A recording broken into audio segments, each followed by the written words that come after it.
Yes, that's the goal. And I'm going to wrap this up with our next slide. If you are interested or want any more information, we're very, very accessible. We are all here in the Lehigh Valley, local.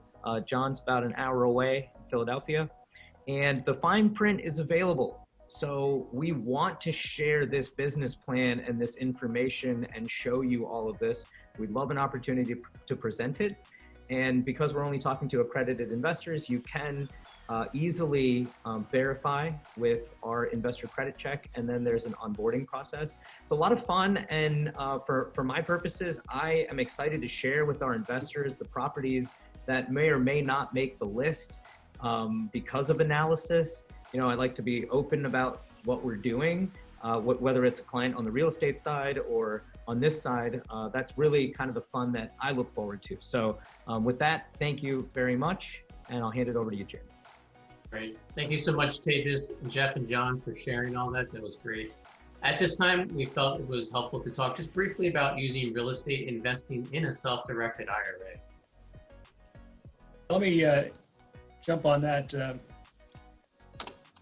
And so David had mentioned self-directed IRAs are a great investment vehicle for real estate. And they're also a great investment vehicle for non-traditional investments.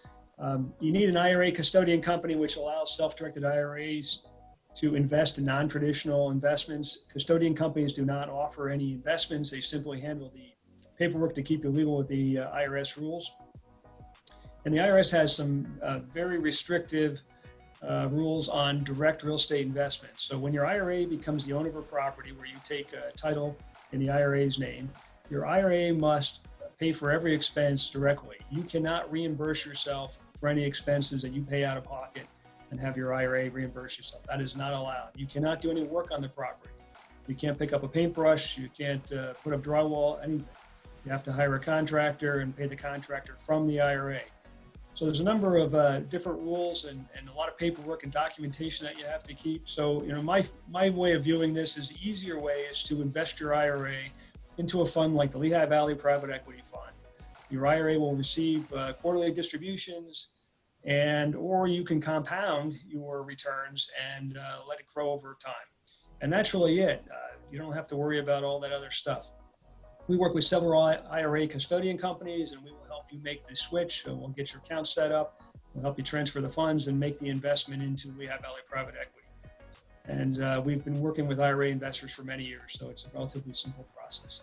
So if you want to know more about it, touch base with us and we'll help you get that started. Okay, so we are coming to the end of the webinar.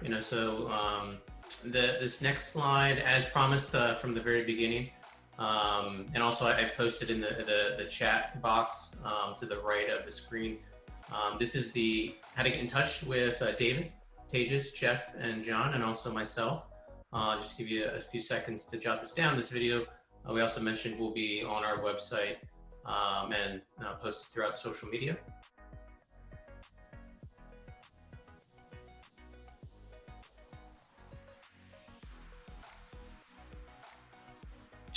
Perfect.